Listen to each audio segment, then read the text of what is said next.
years, Honda was known for front-wheel drive, environmentally friendly gas-sipping econo cars. But the S2000 took a slightly different direction than usual, and Honda created an incredibly well-balanced rear-drive convertible sports car.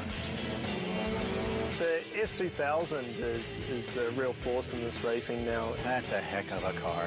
And to try to chase it down, the front-wheel drive car is hard work. Front-wheel drive cars are econo boxes that are not race cars. If you were to design a race car on a clean sheet, no one ever makes a front-wheel drive car. It's inherently a poor way to get around a racetrack fast. An S2000 is a pure sports car where it's rear drive, 50-50 weight distribution, inboard double wishbone suspension. Everything that you would sort of design to be a handling car is in it inherently. I think it's probably the best car out of the showroom onto the track. It doesn't take much to turn an S2000 into a track-capable beast, and most of the drivers are pretty loyal to the brand. It's my third Honda S2000, even though it's an older one, but it's prepped as a race car. First of all, you have to strip it out, put in all the safety cage, all that, but modification-wise, it's all suspension and tires and brakes. The engine is dead stock.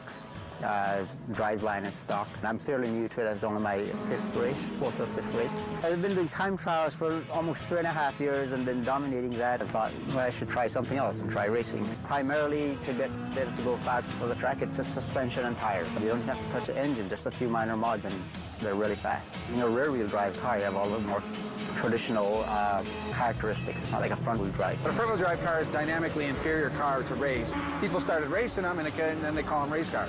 Driving a rear-wheel drive, there's nothing like trying to tame that Tiger with the oversteer that it produces and the satisfaction. It's a harder vehicle to drive, but it's more rewarding to drive. I've owned this car since new, since March 2000, and I've slowly made it a track car and then a full race car. There's essentially nothing left that's stock. Of course, I can make it crazier, but then it wouldn't be legal. This is a fast track. This is the fastest track. It takes a lot of balls to go fast here. That turn 9 just separates the men from the boys. Today, I qualified third, just a few tenths of a second.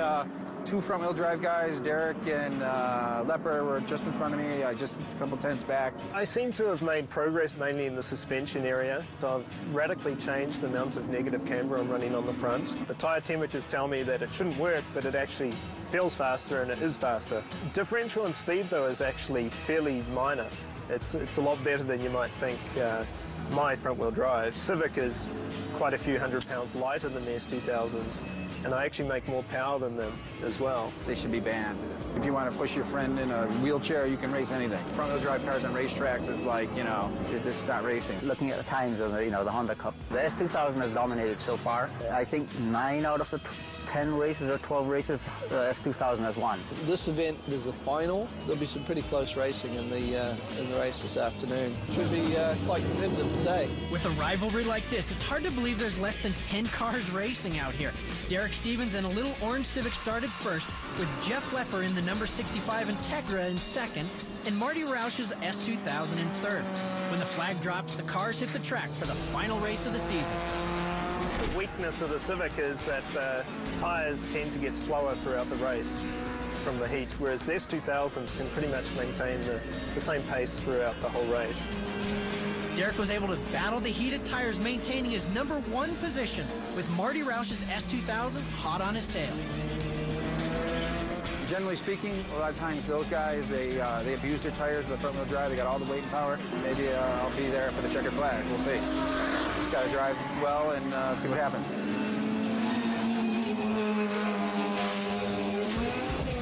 Unfortunately, Marty's S2000 broke, sending him spinning over the hill and into a DNF.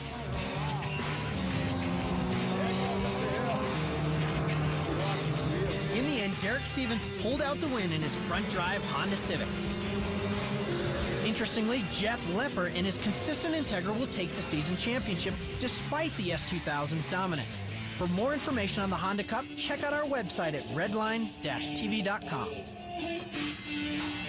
Hemis, Honeys, and Hot Rods. You've been watching the Castrol Engine Block on Speed. Top Fuel Hydro Racing is in full force, and this season has found itself